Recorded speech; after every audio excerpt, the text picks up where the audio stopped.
Meu nome é Vinícius Junqueira, eu sou professor aqui da FASB, sou aluno da FASB, né, no caso, não sou professor de lá. E hoje a gente vai continuar a nossa outra aula de literatura, que a gente viu alguns períodos até chegar no arcadismo, e agora a gente vai começar o romantismo. Isabela, sim, eu estou compartilhando. Por que será que você não está vendo? Aqui para mim aparece normal. Vocês conseguem ver de boa todos os outros? Sim, dá para ver.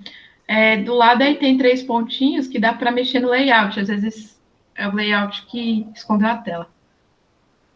Pode ser. Bom, então vamos lá, pessoal. A gente vai começar hoje falando sobre o romantismo, tá?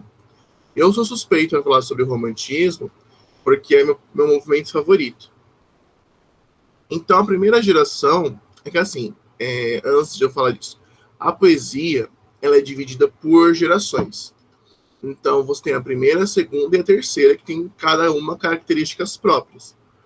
Já a prosa, né, do romantismo, ela é separada por estilos. A gente vai falar um pouquinho de cada uma e perceber como essas características se encaixam no movimento.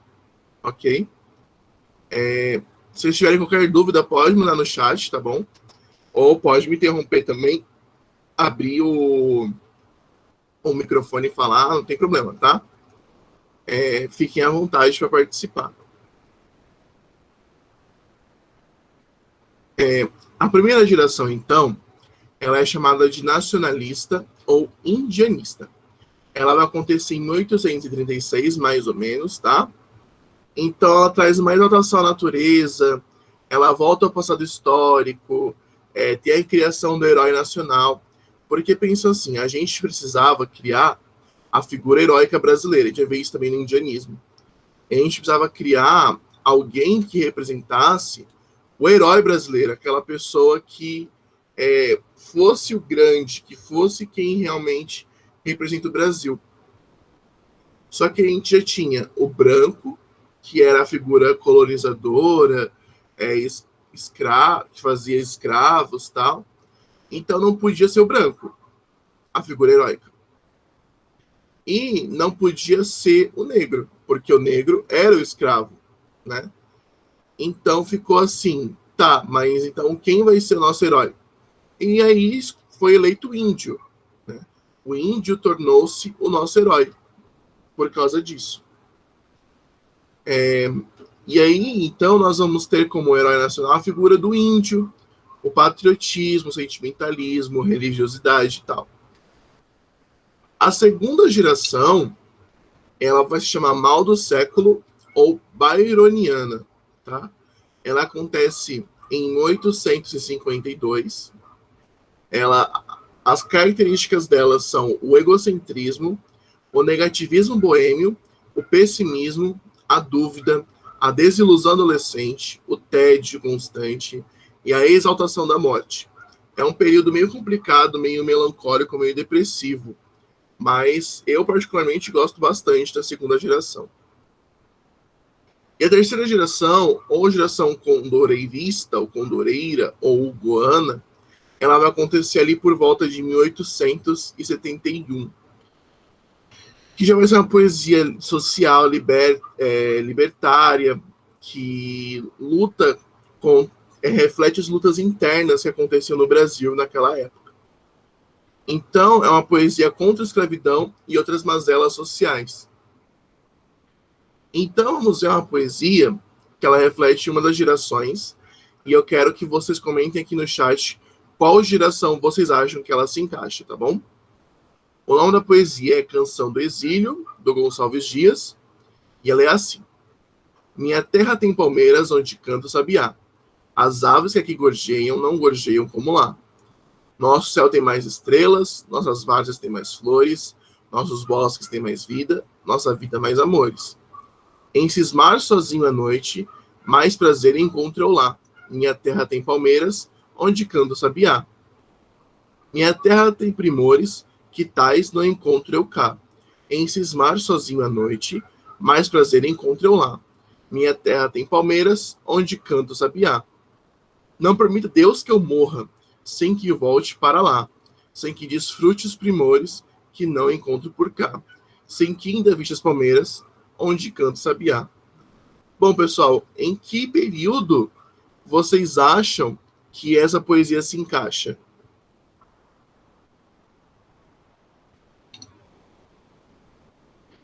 Isso, é a primeira geração, mas pode falar, Isabela, o que você ia falar. Desculpa. Não, eu escrevi no chat, obrigada. Ok. Mas por que vocês acham que é a primeira geração? O que justifica isso?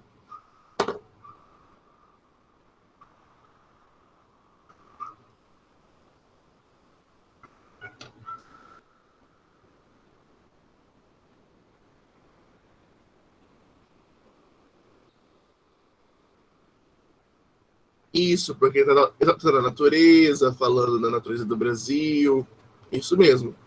Então, sempre que vocês lerem uma poesia, em especial do Gonçalves Dias, ela vai ser a primeira fase, geralmente. Mas se vocês verem essa exaltação à natureza, tem uma grande chance dela ser da primeira fase, tá bom? Agora vamos para outra poesia. Ela se chama Se Eu Morresse Amanhã, do Álvaro de Azevedo. Se eu morresse amanhã, viria ao menos fechar meus olhos minha triste irmã. Minha mãe de saudades morreria, se eu morresse amanhã. Quanta glória presinto em meu futuro, que aurora de porvir e que amanhã. Eu perderia chorando essas coroas, se eu morresse amanhã. Que sol, que céu azul, que doce nalva, acorda a natureza mais louçã. Não me bateira tanto amor no peito, se eu morresse amanhã. Mas essa dor da vida que devora, a ânsia de glória ou doloroso afã, a dor no peito emudecer ao menos, se eu morresse amanhã. Bom, pessoal, e essa? Vocês acham que se encaixa em qual fase? E por quê? Podem mandar aí no chat.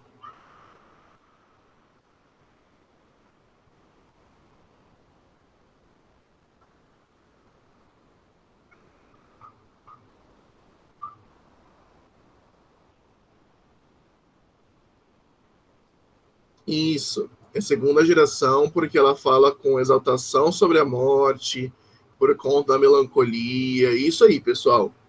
É isso aí. Agora vamos para a nossa terceira poesia. Trecho de Navio Negreiro, do Castro Alves. Senhor Deus dos desgraçados, dizei-me vós, Senhor Deus, se é loucura, se é verdade, tanto horror perante os céus, ó mar, por que não apagas com a esponja de tuas vagas, de teu manto este borrão? Astros, noites, tempestades, rolai das imensidades, varrei os mares tufão. Quem são estes desgraçados que não encontram em vós mais que o rir calmo da turba que excita a fúria do algoz? Quem são? Se a estrela se cala, se a vaga pressa resvala, como um cúmplice fugaz, perante a noite confusa, dize-o tu, severa musa, musa libérrima, audaz. Bom, pessoal, de que fase, então, vocês acham que é essa poesia do Castro Alves?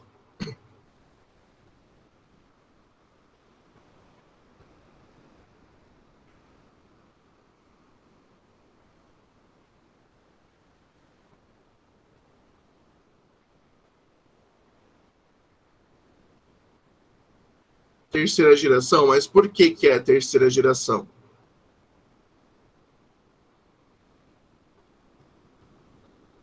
O que vocês percebem nesse trecho da poesia que pode trazer as características da terceira geração?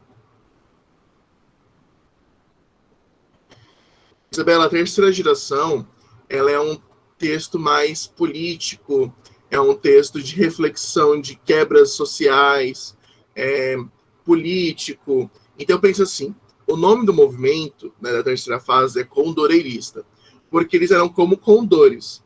Eles viam tudo de cima, eles voavam por cima e enxergavam as situações de cima. Então, a terceira geração, ela vai ser crítica, ela vai questionar algumas coisas, mas não como se ela fosse de dentro. Ela critica vendo de fora, né? Então, aqui, nesse caso, o Castro Alves, ele traz esses trechos como se ele fosse um negro dentro de um navio negreiro, né? Então, ele faz a crítica à escravidão pelo ponto de vista de um negro. O que é surpreendente, porque naquela época os negros ainda não tinham direito nenhum. O Castro Alves lutou muito pela abolição da escravatura, né? Então você vai perceber que, em especial, o Navio Negreiro é um texto muito político, muito duro, que ele faz altas críticas à forma como os negros eram tratados naquela época, naquele regime do Brasil. Bom, vamos lá. Então, o romantismo na prosa, ele vai ter alguns estilos, tá? Eu vou comentar brevemente sobre eles. Que aí você tinha o indianista, que ele é um movimento que trazia os índios em primeiro lugar, como heróis, como figuras importantes. Então você tinha Iracema, Guarani, Ubirajara, todos do José de Alencar. Você tinha os romances históricos, que eles contavam algum feito, alguma coisa importante da história do Brasil. Os regionais, que eram para poder falar sobre as regiões do Brasil, sobre como as pessoas viviam nela e como eram os acontecimentos de lá. O urbano, que falava do dia a dia, do cotidiano do Brasil, que eu vou comentar um pouquinho sobre o urbano. E o byroniano, que ele é igual à segunda fase, só que é a prosa, né? São textos mais melancólicos, mais macabros, ok? Aqui tem um trecho muito legal de Senhora, do José de Alencar, em que eles estão numa noite de núpcias e a Aurélia está falando com o seu novo recém-esposo, né? E aí ela fala assim: representamos uma comédia na qual ambos desempenhamos nosso papel com perícia consumada. Podemos ter este orgulho que os melhores atores não nos excederiam. Mas é tempo de pôr termo a esta cruel mistificação, com que nos estamos escarrecendo mutuamente, Senhor. Entremos na realidade, por mais triste que ela seja, e resigne-se cada um ao que é. Eu, uma mulher traída. O Senhor, um homem vendido. Vendido? Exclamou Seixas, ferido dentro da alma. Vendido sim, não tem outro nome. Sou rica, muito rica. Sou milionária. Precisava de um marido traste, indispensável às mulheres honestas. O senhor estava no mercado, comprei-o. Custou-me 100 contos de réis. Foi barato, não se fez valer. Eu daria o dobro, o triplo, toda a minha riqueza por este momento. Aurélia proferiu essas palavras, desdobrando um papel no qual Seixas reconheceu a obrigação por ela passada ao Lemos. Então, aqui vai começar, o José de Alencar vai começar a colocar as mulheres como personagens protagonistas, o que era muito incomum, né? A gente pode perceber que antes a mulher não tinha voz na literatura, agora elas começam a surgir como personagens importantes, como protagonistas relevantes, tá? E, em especial, o Senhora, ele fala sobre traição, fala sobre o dia a dia dessa mulher traída, dessa mulher rica, né? É um livro muito bom, recomendo que todos leiam. E aí a gente entra numa problemática, porque, se vocês perceberem, a gente está falando de períodos e como eles se dividem, né? Só que começa a ficar problemático essas divisões quando a gente chega no realismo. Por quê? O realismo ele vai acontecer ao mesmo tempo que o romantismo. Ali para o final do romantismo vai começar a surgir o realismo. Mas não é tipo, surgiu o realismo, morreu o romantismo. O romantismo não existe mais. Não. O romantismo continua existindo por um tempo, mas o realismo vai assumir a posição porque o realismo se torna mais interessante. Então essas divisões, elas são para a gente poder entender melhor. Mas vocês vão ver, por exemplo, aqui no realismo, que acontece realismo, naturalismo e parnasianismo ao mesmo tempo, né? São 3 movimentos dentro de um só. Então, romantismo, ficou claro para vocês, gente, como que funciona, como que são as fases, como são os estilos? Tá tudo bem? Tá tudo tranquilo?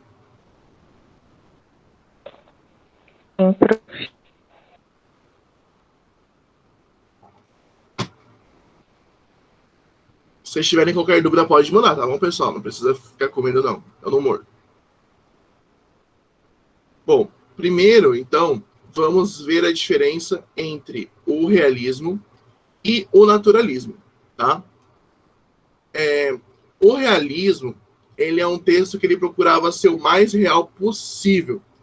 Ou seja, no romantismo a gente fala muito sobre sentimentos, a gente fala sobre como a gente vê o mundo, né?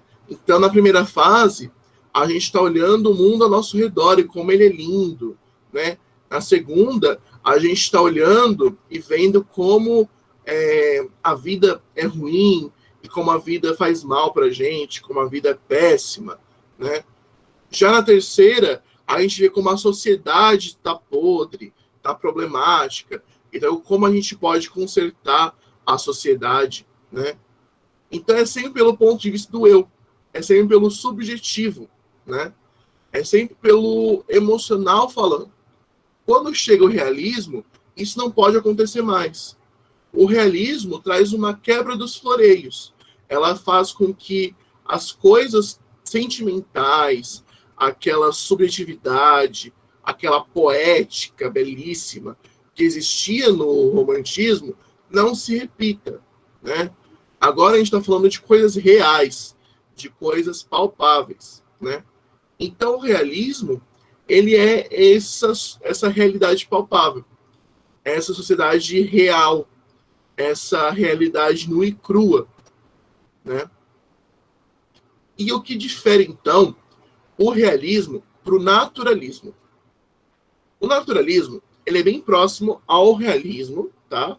Ele segue essa mesma linha de pensamento sobre falar sobre o real, falar sobre a realidade, falar sobre o mundo como ele é. Só que tem um porém. No naturalismo, a gente tem o que a gente chama de romance de tese. O que é o romance de tese? A gente pega uma teoria científica que estava em alta naquela época e a gente aplica no nosso romance. Então, por exemplo, existia o darwinismo. O darwinismo estava muito em alta durante a manifestação do naturalismo. Então, no romance O Cortiço, a gente vai perceber a sobrevivência do mais apto dentro dos personagens, né? Então, a gente percebe essa teoria científica dentro dos próprios personagens da época. Então, é muito importante a gente ver essa diferença, que o naturalismo, ele é um realismo científico, né? Tem uma ciência por trás, tem uma teoria por trás. E o realismo é o dia a dia, é o cotidiano. Ficou tudo claro, gente, para vocês, essa diferença entre o realismo e o naturalismo?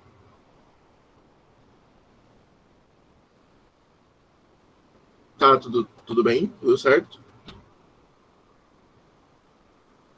É que às vezes fica um pouco confuso a separação dos dois. Bom, então vamos seguindo. As teorias em alta na época eram a filosofia positivista do Auguste Comte, que defende que você tem que ter um olhar científico para analisar os comportamentos sociais. Tinha o cientificismo, que é a valorização das ciências exatas e sociais. O darwinismo, que eu já comentei. O empirismo, que fala que só o que é experimentado, presenciado e observado pode ser narrado, valorizando o método científico. O distanciamento, que há uma impessoalidade para permitir uma visão objetiva dos fatos. E o determinismo, que é o comportamento humano, que diz, né, que o comportamento humano é definido pelo seu meio. Então, assim, A pessoa que nasceu em Diadema tem tal comportamento. A que nasceu em São Bernardo tem tal comportamento. Se eu sou homem, eu obrigatoriamente tenho tal comportamento. Se eu sou mulher, eu tenho obrigatoriamente tal comportamento. Isso é o determinismo, ok?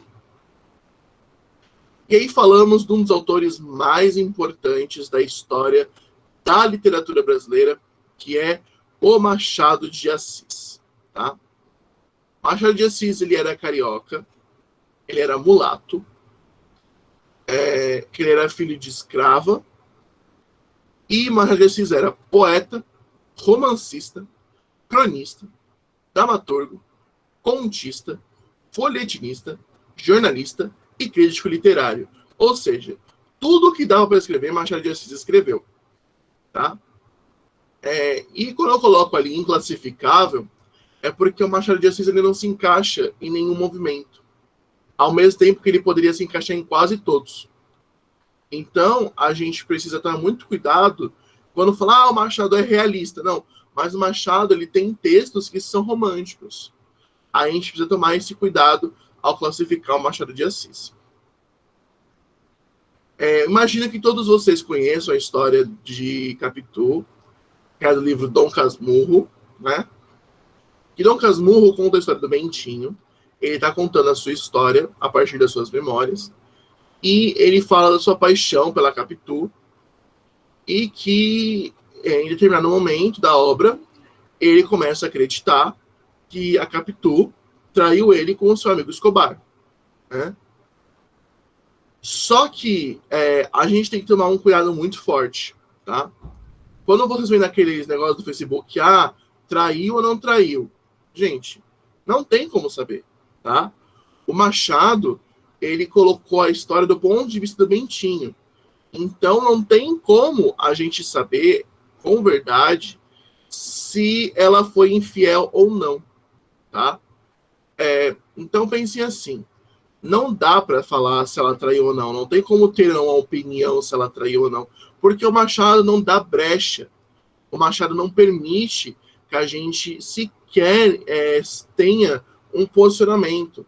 Porque quando o Bentinho vem e traz as suas memórias, ele pode deturpar o quanto ele quiser. Tá? Ele pode mudar o quanto ele quer a história.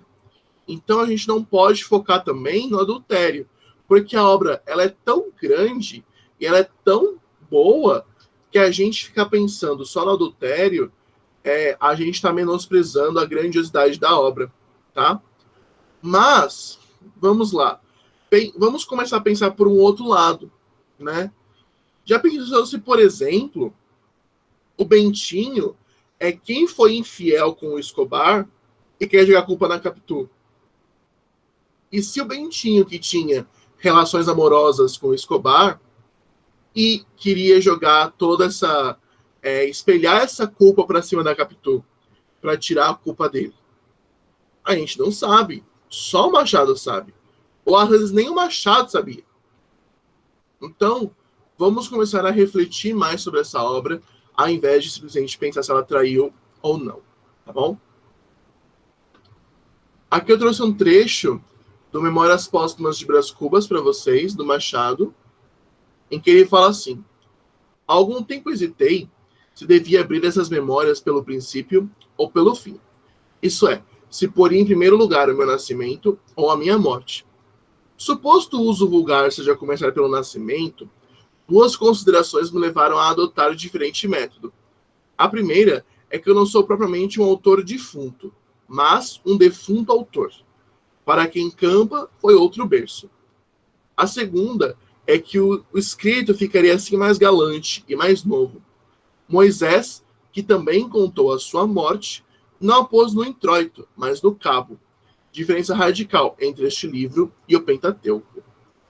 Então, Memórias Póstumas de Brás Cubas vai ser considerado um dos livros mais importantes da nossa literatura e um dos livros mais importantes, mais bem produzidos da história da literatura. Né? Vocês podem se lembrar, talvez, da obra por aquela epígrafe, pela dedicatória que o Brás Cubas faz no livro. Que ele fala assim: ao verme que primeiro roeu As frias carnes do meu cadáver dedico como saudosa lembrança estas memórias póstumas. Então, veja, o texto já começa com ele dedicando o texto a um cadáver, ao verme que primeiro corroeu as carnes frias do cadáver dele. Né? Então, vocês imaginam o nível dessa obra. Bom, são 160 capítulos a obra, mas eles são irregulares. Então, tem uns capítulos mais curtos, tem uns capítulos maiores. A narrativa é feita em primeira pessoa, a partir das memórias mesmo. Então, é um livro de memórias. É uma narrativa não linear, com o fluxo de consciência do narrador. Tem uma quebra da verossimilhança, ou seja, o narrador é um defunto. O narrador é observador e personagem ao mesmo tempo, né? Mas quando o personagem... Isso é um mecanismo que o Machado fez, tá? Quando o personagem se apresenta como um defunto, ele quer tirar todos os problemas e toda a culpa de cima dele. Ele quer se passar como uma pessoa isenta, como uma pessoa que não tem culpa de nada.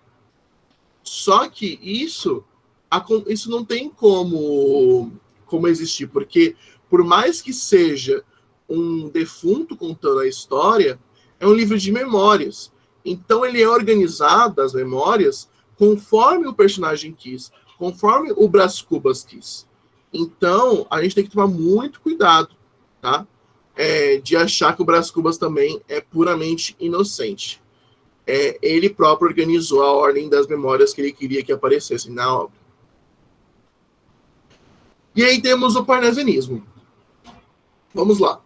O naturalismo e o realismo, eles vão acontecer na prosa, tá?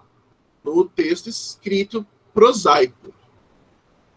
O parnasianismo, ele é exclusivo da poesia. Ele é um movimento que acontece exclusivamente para a poesia. Então, quais são as características? Objetividade, um nível mais alto do vocabulário, um racionalismo, uma fuga da subjetividade, rigor formal e a arte pela arte. Então, sempre que a gente falar de arte pela arte, lembrem-se do parnasianismo, ok? E é parnasianismo porque eles queriam remontar os clássicos. E aí eles trazem, então, o parnasianismo como do Monte Parnaso, né, que fica na Grécia. Essa é uma poesia muito bonita, do Olavo Bilac, chamada As Pombas. Vai-se a primeira pomba despertada. Vai-se outra mais outra, enfim, dezenas. Das pombas vão-se dos pombais. Apenas raia sanguínea e fresca a madrugada. E à tarde, quando a rígida noitada sopra aos pombais, de novo elas, serenas, ruflando as asas, sacudindo as penas, voltam todas em bando e em revoada. Também dos corações onde abotoam os sonhos, um a um, céleres voam, como voam as pombas dos pombais. No azul da adolescência, as asas soltam. Fogem, mas aos pombais, as pombas voltam. E eles, aos corações, não voltam mais. Bom, pessoal, eu acho essa poesia muito bonita, tá? Antes da gente entrar no simbolismo, ficou então tudo bem aqui no que diz realismo, naturalismo e parnasianismo? Ou ficou alguma dúvida? Pode falar, pessoal, não tem problema.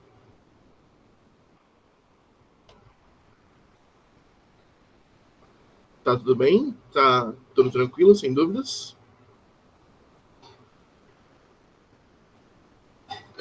Ok, vamos lá então. O simbolismo, ele é um movimento que vai acontecer quase ao mesmo tempo que o parnasianismo, tá? Só que ele vai ser um pouco diferente. Ele também vai ser na poesia, tá? Então, por mais que a gente tenha algumas características de estilo do parnasianismo, em que tem aquele rigor formal, aquela beleza do texto, etc., os poetas buscavam transcender a poesia, trazer alguma coisa nova, alguma coisa maior do que só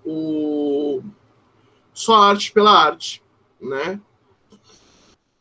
Então ele sentiu que faltava alguma coisa, aquele sentimento de totalidade que tinham se perdido do romantismo, onde se falava do eu, se falava do todo, né? E aí surge o simbolismo. Como que é a estética da poesia simbolista, tá? A gente tem um objeto. A gente tem o foco sobre o que será dito, né? No caso aqui, o objeto é da onde todos os poetas olham, ok? Só que o objeto, ele tem formas, ele tem cheiros, ele tem cores, ele tem sensações, ele tem várias coisas que o cercam. Então, o que o poeta parnasiano faz? O poeta parnasiano, ele vai se focar no objeto. O foco dele vai ser o objeto. Só que aí vem o simbolista. O simbolista, ele ignora o objeto, ele não fala do objeto, mas ele fala sobre. Então ele pega aqui aspectos ao redor do objeto que são interessantes e compõem a sua poesia. Ok? E essa é uma outra poesia que também é linda demais, que é O Cavador do Infinito, do Cruz e Souza. Que ele fala assim: com a tampada do sonho desse aflito, e sobe aos mundos mais imponderáveis, vai abafando as queixas implacáveis da alma o profundo e soluçado grito. Ânsias, desejos, tudo a fogo escrito, sente em redor os astros inefáveis, cava nas fundas eras insondáveis o cavador do trágico infinito. E quanto mais pelo infinito cava, mais o infinito se transforma em lava e o cavador se perde nas distâncias. Alto, levanta a lâmpada do sonho e com seu vulto pálido e tristonho cava os abismos das eternas ânsias. Muito bonito, né, pessoal? Eu, pelo menos, gosto bastante. Então, fazendo um comparativo do parnasianismo e do simbolismo, tá? Os dois passaram pela Revolução Industrial, os dois viram a vida nos centros urbanos. Enquanto o parnasianismo falava da Belle Époque, o simbolismo já começava a falar sobre as desigualdades sociais. Eles reagiam ao cientificismo. Enquanto no parnasianismo o esteticismo falava sobre uma perfeição formal, o simbolismo falava sobre um pessimismo, tá? E o parnasianismo falava sobre racionalismo, objetividade. Enquanto o simbolismo falava sobre uma apresentação sensorial da vida, a arte como revelação de nossas impressões sobre a realidade. E o parnasianismo teve uma influência dos clássicos, onde falava que a beleza e a verdade eram universais. E aí, então, chegamos no pré-modernismo, tá bom? Embora os autores pré-modernistas ainda tivessem naquele modelo realista, naturalista, e a poesia simbolista, duas novidades muito importantes foram trazidas aqui. O interesse pela realidade brasileira e a busca de uma linguagem mais simples e coloquial. Então, vai ser tentando se aproximar mais realmente do povo brasileiro e da sociedade brasileira. Então, quais são as principais obras aqui? Tá? É o Triste Fim de Policarpo Quaresma, do Lima Barreto, que vai falar sobre o governo Floriano Peixoto e a reforma armada. Os Sertões, do Euclides da Cunha, que faz um relato da Guerra de Canudos, mostrando como uma das primeiras manifestações pela terra do Brasil. Cidades Mortas, do Monteiro Lobato, que mostra a passagem do café pelo Vale do Paraíba Paulista. E Canaã, do Graça Aranha, que exibe um documento sobre a imigração alemã no Espírito Santo. Um autor muito importante para a poesia é Augusto dos Anjos. Augusto dos Anjos ele é muito problemático, porque tem quem coloca ele como simbolista e tem quem coloca ele como pré-modernista. Então não tem como a gente decidir para qual dos dois ele vai, ok? Augusto dos Anjos, ele falava sobre a morte dos sonhos, sobre solidão, pessimismo, morbidez, tinha uma linguagem violenta, o vocabulário dele era científico e tal. Essa é realmente uma das minhas poesias favoritas, de todas as poesias que vocês vão ver eu falando aqui nas aulas, tá? Ela se chama Versos Íntimos. Ela é do Augusto dos Anjos. Vês. Ninguém assistiu ao formidável enterro de sua última quimera. Somente em gratidão, essa pantera foi tua companheira inseparável. Acostuma-te à lama que te espera. O homem que nesta terra miserável mora entre feras sente inevitável necessidade de também ser fera. Toma um fósforo, acende teu cigarro. O beijo, amigo, é a véspera do escarro. A mão que afaga é a mesma que apedreja. Se alguém causa ainda pena a tua chaga, apedreja essa mão vil que te afaga e escarra nessa boca que te beija. Eu adoro demais essa poesia. Bom, vamos então falar sobre o modernismo no Brasil, tá? O modernismo também tem gerações, tá?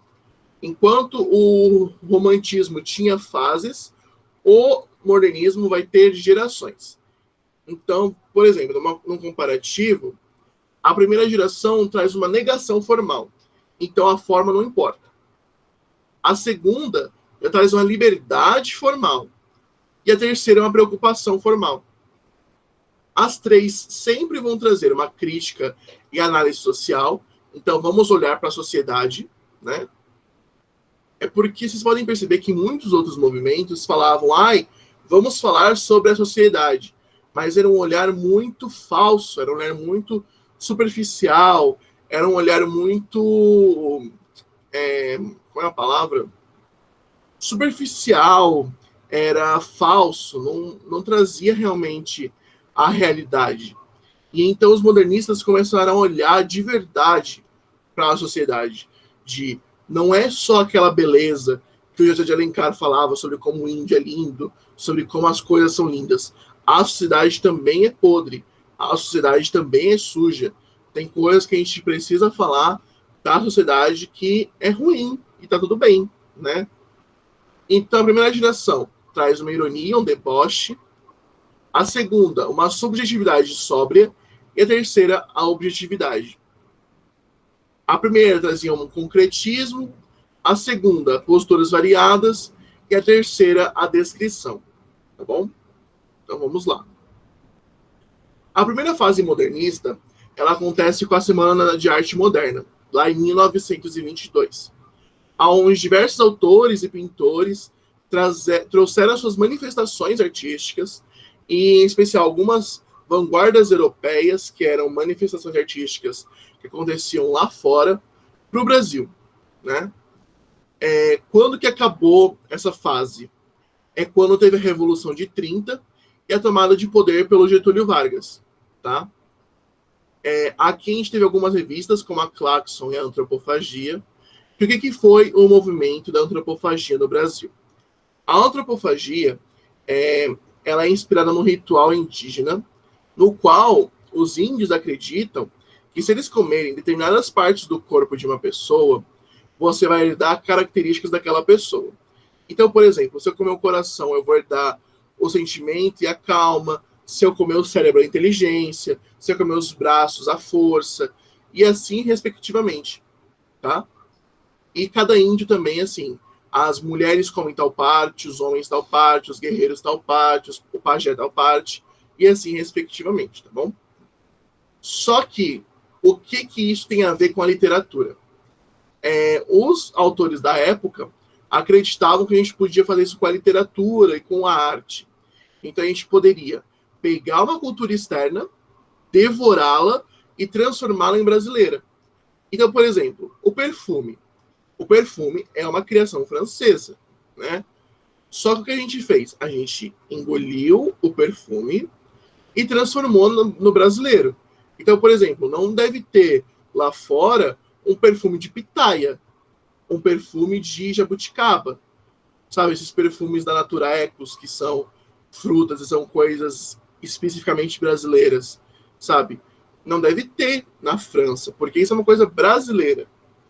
Então, a gente tem o perfume que é brasileiro, não, o perfume que é francês, mas as fragrâncias são brasileiras.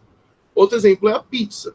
A pizza é italiana, né? Só que o Brasil transformou numa outra coisa, completamente diferente, certo? E durante essa época, um fator histórico que aconteceu foi o fim das oligarquias rurais e da política do café com leite. Quais são as principais características dessa fase? Forma e conteúdo, liberdade total da forma e do conteúdo, poemas, piadas, sátiras ao costumes, e as velhas escolas literárias, paródia, literatura popular, sátira das obras do passado, verso livre e linguagem coloquial, uma literatura próxima da fala popular, o rompimento com o passado, procurado pelo moderno, original, polêmico, e o nacionalismo crítico e ufanista. Ok? E aqui tem uma poesia legal do Oswald de Andrade, que chama Erro de Português. Quando o português chegou debaixo de uma bruta chuva, vestiu o índio. Que pena! Fosse uma manhã de sol, o índio tinha despido o português. Quais são, então, os principais autores da primeira fase? O Mário de Andrade, que traz uma linguagem coloquial, folclore, surge o Macunaíma. O Macunaíma é uma obra maravilhosa da literatura brasileira, que ela é modernista, e ela traz o índio de novo. Só que o Mário de Andrade faz uma crítica, ele faz uma sátira. Então, o índio ele é colocado como um anti-herói, como um herói sem caráter, né? Então, pensa, a figura heróica é sempre a figura que tem o melhor caráter. E aí, de repente, a gente traz um herói que não tem caráter, né? Como assim? E é isso que a gente vai perceber em Macunaíma. Por exemplo, tem um trecho muito bom no Macunaíma, não concordo com o que vai ser dito, tá? É porque o trecho é muito bom. Que um gigante pisou e encheu de água. E é a água mais pura do mundo. E o Macunaíma é um índio, né? Então ele passa por essa água e se transforma em branco. Branco mesmo, tipo homem branco. E aí um outro colega dele, que é negro, passa por essa mesma água e fica mulato, né? Ele fica pardo.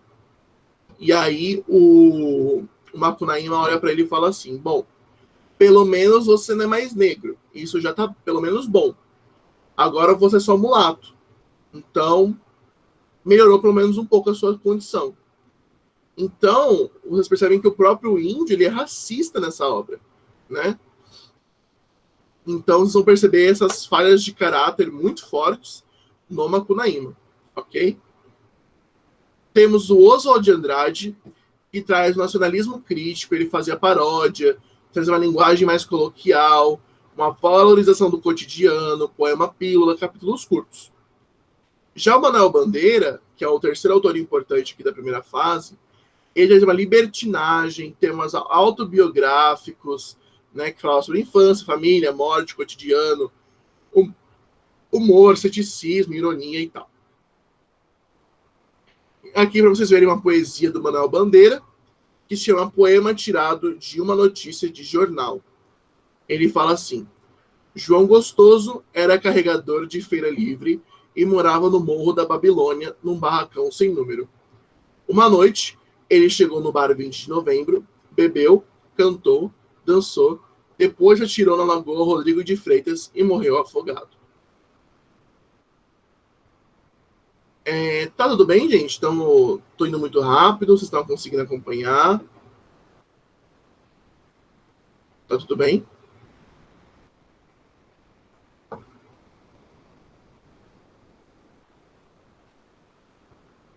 Eu tenho medo de ir muito rápido, gente. Então, vão me avisando se vocês ficarem com alguma dúvida, tá bom?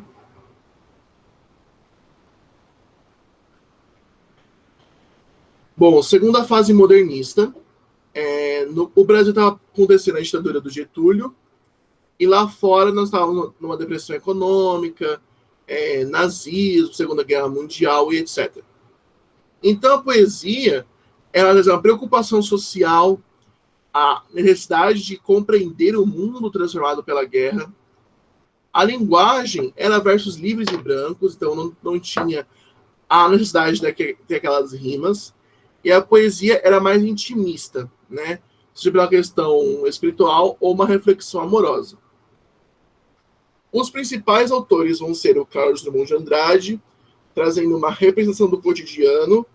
Ele nega a forma de fuga da realidade, ele é cético, ele é presente, né? A Cecília, ela é uma inspiração neossimbolista, ela traz um intimismo, um sonho, solidão, tempo, linguagem simbólica, sinestesia e musicalidade. E o Vinícius de Moraes, ele é um neossimbolista, né? Ele dá uma renovação caótica na década de 30, tem um tom religioso, um sensualismo erótico, né? O prazer da carne versus formação religiosa, valorização do presente, felicidade e infelicidade, expressão poética, tristeza. E aí temos uma poesia do Carlos Drummond de Andrade, que ele traz as 7 facetas de um poeta. As 7 facetas do ser humano, poeta. Então é por isso que o poema se chama Poema de 7 faces.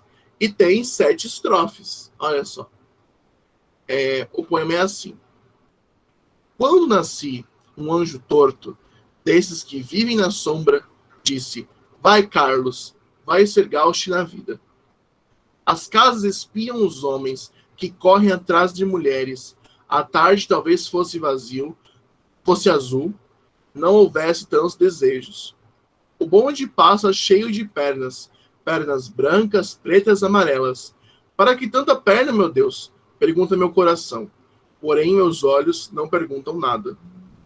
O homem atrás do bigode é sério, simples e forte. Quase não conversa. Tem poucos, raros amigos. O homem atrás dos óculos e do bigode. Meu Deus, por que me abandonaste? Se sabias que eu não era Deus, se sabias que eu era fraco. Mundo, vasto mundo. Se eu me chamasse Raimundo, seria uma rima, não seria uma solução. Mundo, vasto mundo. Mais vasto é meu coração. Eu não devia te dizer, mas essa lua, esse conhaque, botam a gente comovido como o diabo. E aí chegamos na geração de 30, que a prosa traz esse realismo crítico, isso aqui a gente já comentou, mas a poesia, ela traz um neoparnasianismo, né, a perfeição formal, traz uma estética formalista, poesia participante, tensões sociais, é um poema piada, vulgaridade, exagero. Esse trecho eu vou deixar para vocês lerem, eu vou montar um pós-aula bem legal para vocês, tá? Essa aula aqui, mas eu vou deixar esse trecho do Vidas Secas para vocês poderem ler depois, tá bom? E aí chegamos na terceira fase modernista.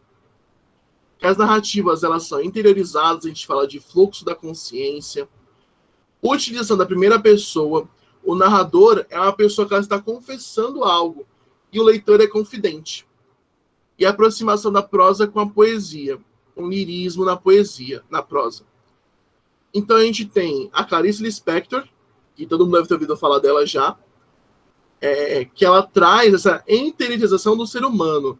Ela traz um revalor, uma revalorização das palavras, as entrelinhas, né? E o Guimarães Rosa, que traz uma revalorização da linguagem, o universalismo do regional, particularidades da fala sertaneja.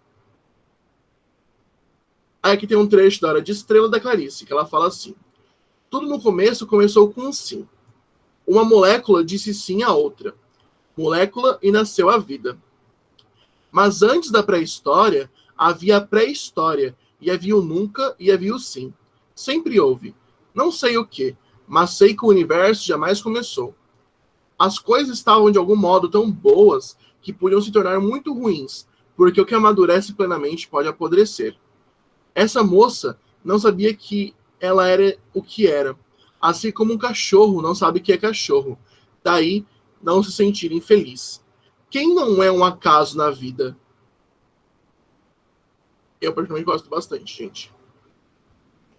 Guimarães Rosa, ele trazia um regionalismo universal, ou seja, o sertão é o mundo, né? Então tinha um regionalismo muito forte nas paisagens, nos costumes, na caracterização dos personagens, no sertanejo, o homem universal. E tem uma curiosidade, o Guimarães Rosa, ele gostava muito de neologismos. O que é neologismo? É criar palavras novas. Então ele gostava muito desses processos de criar palavras para poder expressar o que ele queria dizer. Tanto que hoje, se vocês procurarem, existe um dicionário só com palavras do Guimarães Rosa, tá? Aqui tem um trecho muito legal de Grande Sertão, Veredas, do João Guimarães Rosa. Nada vezes e o demo. Esse, liso do Sussuarão, é o mais longe, pra lá nos ermos. Se emenda com si mesmo. Água não tem. Quer que quando a gente entesta com aquilo, o mundo se acaba. Carece de se dar volta sempre. É que dali não avança. Espia só o começo, só. Ver o luar alumiando, mãe, e escutar como o quantos gritos o vento se sabe sozinho, na cama daqueles desertos. Não tem excrementos, não tem pássaros. E aí nós vamos ter o concretismo. O que é o concretismo? Eles rompem com tudo que a gente viu até agora sobre poesia, tá? Ele rompe com a escolha de palavras, com a posição, os aspectos orais, visuais. Vocês vão ver agora como isso são poesias. Então vejam como a poesia ela se foi construída de uma forma diferente. Ó. Sem um número, número 0, o número, sem número. Bebe Coca-Cola, babe cola, bebe coca, babe cola caco, caco, cola, cloaca. Percebem como é diferente a construção dos versos, como os espaços são posicionados diferentes. Um tique, taque, tique, toque, um tique, taque, um tique, toque. Que é uma poesia para falar sobre a prevenção do câncer de mama, né? É bem diferente do que a gente está acostumado a ver. E aí, para finalizar, gente, vamos ver sobre o Morte e Vida Severina. Morte e Vida Severina é um texto do João Cabral de Melo Neto, que é outro autor muito importante, que ele vai falar sobre como é o cotidiano no Nordeste, tá? E aí ele vai trazer essa introdução para a gente. O meu nome é Severino, como não tem outro de pia. Mas há muitos Severinos que é santo de Romaria, deram então de me chamar Severino de Maria. Como há muitos Severinos com mães chamadas Maria, fiquei sendo da Maria, do finado Zacarias. Mas isso ainda diz pouco, se ao menos mais 5 havia, com o nome de Severino, filho de tantas Marias, mulheres de outros tantos de afinado Zacarias, vivendo na mesma serra magra e ossuda em que eu vivia. Somos muitos severinos, iguais em tudo na vida. A mesma cabeça grande, que a custo é que se equilibra. No mesmo ventre crescido, sobre as mesmas pernas finas, e iguais também porque o sangue que usamos tem pouca tinta. E se somos severinos, iguais em tudo na vida, morremos de morte igual, mesma morte severina, que é a morte de que se morre, de velhice antes dos 30, de emboscada antes dos 20, de fome um pouco por dia, de fraqueza e de doença, é que a morte severina ataca em qualquer idade e até em gente não nascida. Bom, pessoal, por hoje a aula expositiva foi isso, tá? Aqui estão as minhas referências. Eu vou deixar para vocês os slides. Eu acho que já está no Classroom, não tenho certeza, mas se não tiver eu coloco também, de qualquer jeito. Ficou alguma dúvida, gente? Algum posicionamento, alguma coisa que vocês não entenderam? A hora é agora.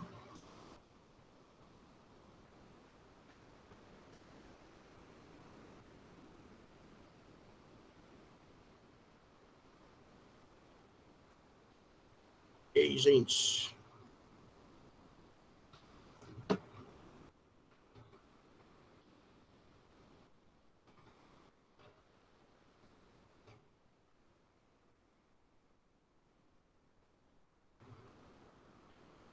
E aí, vocês sentem que começaram a gostar um pouco mais de literatura agora?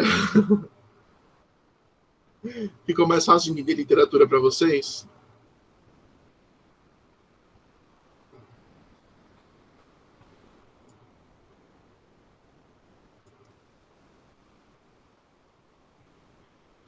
É porque literatura a gente tem que ver algumas coisas, ter algumas análises e tal. Bom, SUS tá por aí?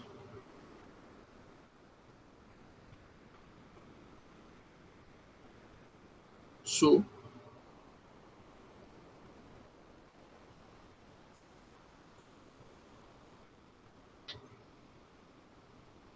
Calma aí, gente, já volto.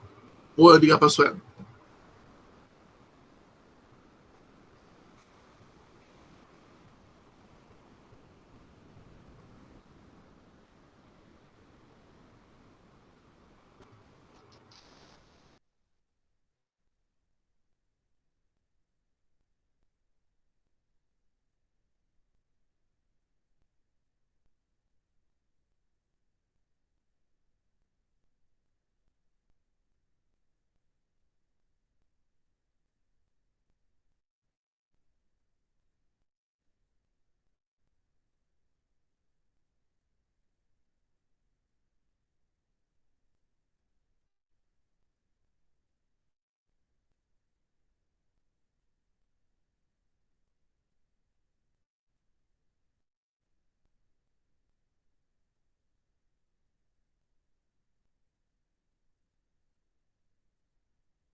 Bom, gente, vamos tomar um café, vamos tomar uma água, tá?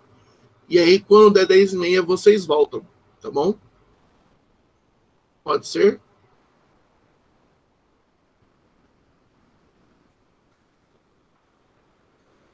Aí acho que a Suelen volta, ok? Mas não saiam do Meet, fiquem por aqui. Obrigado então pela aula, gente. Foi muito bom estar com vocês. Espero que vocês tenham gostado da aula. Um beijinho. E é isso. Eu fui.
Oi, pessoal. Então, o Vini já acabou a aula dele, como acabou um pouco mais cedo do que a gente esperava. Aí eu falei no grupo para a gente adiantar a pré-aula. Então, quando for 10h15, a gente começa. Eu vou esperar mais um pouquinho para o pessoal ir voltando, tá bom? Então, quando for 10h15, a gente começa.